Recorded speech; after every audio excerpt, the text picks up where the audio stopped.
பகத் பாசில் ஏற்கனவே இதே மாதிரி ஜாலியான கேரக்டர்ல மலையாளத்துல மகேஷ் பிரதிகாரம், ஞான் பிரகாஷம், பாச்சுவும் அற்புத விளக்கம், வேட்டையன் மாதிரி படங்கள் பண்ணிட்டாரு.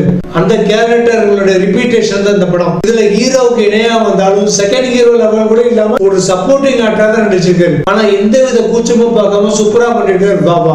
ஆரம்பத்துல ஜாலியா திருடுற காட்சிகள், ராத்திரி ஒரு வீட்டுல கட்டி போட்டு இருக்கிற வடிவேலு கிட்ட பணம் கேட்டு மிரட்டுற சீன், அவர் அக்கௌண்ட்ல 25 லட்சம் ரூபாய் பணம் இருக்கு தெரிஞ்ச உடனே அதை எப்படியாவது அபேஸ் பண்ணணுங்கிறதுக்காக அவர் அப்படியே வடிவேலு கிட்ட நைசா சிரிச்சு பேசிக்கிட்டு தாஜா பண்ற சீன்.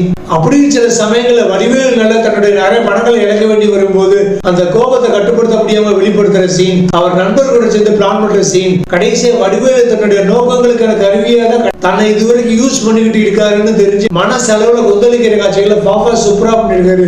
பாப்பாட்ட ஒரு பெரிய ஸ்பெஷாலிட்டி இருக்கு. என்னன்னா, சில கிராமப்புற கதாபாத்திரங்களை நடிக்கிற நடிகர்கள் நகர்ப்புற கதாபாத்திரங்களுக்கு செட் ஆக மாட்டாங்க. உதாரணத்துக்கு ராமராஜன் மாதிரி. அதே மாதிரி நகரத்துல இருக்கிற மாடர்ன் கதாபாத்திரங்கள் நடிக்கிற நடிகர்கள் கிராமப்புற கதாபாத்திரங்களுக்கு செட் ஆக மாட்டாங்க. அரவிந்த் சாமி மாதிரி.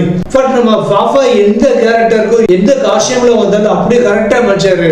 எப்படி தொண்டி முதலும் திருஷாட்சிங்கிற மலையாள படத்துல சாதாரண கைலியோட படம் ஃபுல்லா லோக்கல் வில்லேஜ் திருடனா வந்து அந்த கதாபாத்திரத்துக்கு கரெக்டா மேட்ச் ஆயிருந்திருப்பாரோ, அதே மாதிரி எஸ்கே நடிச்ச வேலைக்காரன் படத்துல கோட்டு சூட் எல்லாம் போட்டு வந்து இங்கிலீஷ்ல பேசுற கார்பரேட் முதலாளி கதாபாத்திரத்துக்கும் அப்படி 100% ஃபிட்டா இருப்பாரு பாப்பா. நிறைய படங்கள்ல ஜாலியான ரோல் பண்றாரு, நிறைய படங்கள்ல சீரியஸான ரோல் பண்றாரு, நாயகனா நடிக்கிறாரு, வில்லனா நடிக்கிறாரு, கேரக்டர் ரோல் பண்றாரு. எல்லாத்துக்குமே அப்படி 100% பொறுத்துறாரு பாப்பா.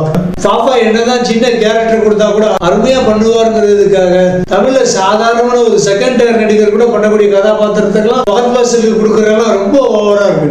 வரதன் யோபிண்ட புஸ்தகம், ஆவேசம் மாதிரி கம்பீரமான படங்கள்ல கம்பீரமான கதாபாத்திரங்களை பகத் பாசில் பண்ணிட்டு இந்த படங்களை ஹீரோ பின்னாலே ஒரு சப்போர்ட்டிங் கேரக்டர் பாக்குறதுக்கு ரொம்ப பாவமா இருந்தது. கிட்டத்தட்ட இவருடைய கேரக்டர் பாத்தீங்கன்னா வேட்டையன் படத்துல வந்த இவருடைய ஃபேக்டரி கதாபாத்திரத்தினுடைய சீக்வல் மாதிரியோ அல்லது அந்த கதாபாத்திரத்தினுடைய ஸ்பின் ஆஃப் படத்தை தெரிஞ்சது.